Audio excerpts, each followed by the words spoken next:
बिस्मिल्लाहिर्रहमानिर्रहीम। आज हम एक निहायत इबरत अंगेज और सबक आमूज वाक़या पढ़ने जा रहे हैं। हजरत मूसा अलैहिस्सलाम और सामरी का वाक़या। यह वाक़या हमें बताता है कि सच्चाई छोड़ने वाला कैसे जलील होता है और कौमें फितने में क्यों पड़ जाती हैं। जब बनी इसराइल को अल्लाह ने फिरौन से निजात दी और समंदर चीर कर महफूज रास्ता अता किया तो अल्लाह ताला ने हजरत मूसा अलैहिस्सलाम को कोहे तौर पर बुलाया ताकि आपको तौरात अता की जाए। आपने जाते वक्त अपनी कौम को अपने भाई हजरत हारून अलैहिस्सलाम के सुपुर्द किया और फरमाया कि उन्हें सीधे रास्ते पर कायम रखना। यहाँ से सामरी का फितना शुरू हुआ। सामरी बनी इसराइल में एक फितना परवर और मक्कार शख्स था। हजरत मूसा अलैहिस्सलाम के चले जाने के बाद उसने मौका गनीमत जाना और लोगों को गुमराह करने का मंसूबा बना डाला। उसने बनी इसराइल से कहा, मैं तुम्हारे लिए एक ऐसा माबूद बनाता हूँ जिसे तुम देख भी सको और सुन भी सको।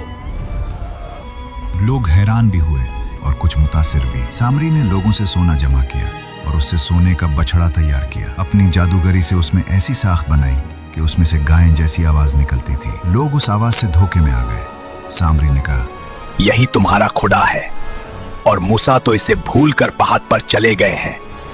हजरत हारून अलैहिस्सलाम ने बड़ी नरमी से समझाया, ऐ कौम, ये सिर्फ तुम्हारी आजमाइश है।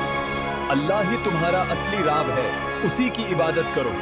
मगर कौम सामरी के फरीब में आ गई। हजरत मूसा अलैहिस्सलाम की वापसी 40 दिन बाद जब हजरत मूसा अलैहिस्सलाम वापस आए और देखा कि पूरी कौम एक झूठे बछड़े की पूजा कर रही है तो आप सख्त गमगीन और गजबनाक हुए। आपने हजरत हारून अलैहिस्सलाम से पूछा, तुमने उन्हें रोकने की पूरी कोशिश क्यों नहीं की? हजरत हारून अलैहिस्सलाम ने अर्ज किया, मैंने रोका था लेकिन मुझे डर था कि कौम अलग अलग होकर लादाई शुरू न कर दे।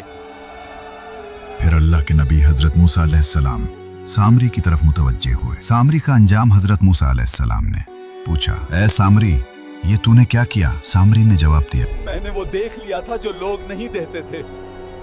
मेरी रूह ने मुझे उकसाया और मैंने ये काम कर डाला।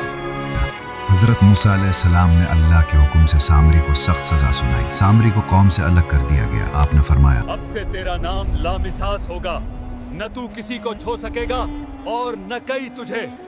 सामरी जिंदगी भर जिल्लत और तन्हाई में भटकता रहा। सोने के बछड़े का अंजाम। हजरत मूसा अलैहिस्सलाम ने उस झूठे माबूद को टुकड़े टुकड़े किया, उसे आग में जलाकर राख बना दिया और उस राख को समंदर में फेंक दिया। बंदी इसराइल की तौबा कबूल हुई। अल्लाह ने उन्हें माफ किया, मगर ये सबक दिया कि शिर्क दुनिया का सबसे बड़ा गुनाह है।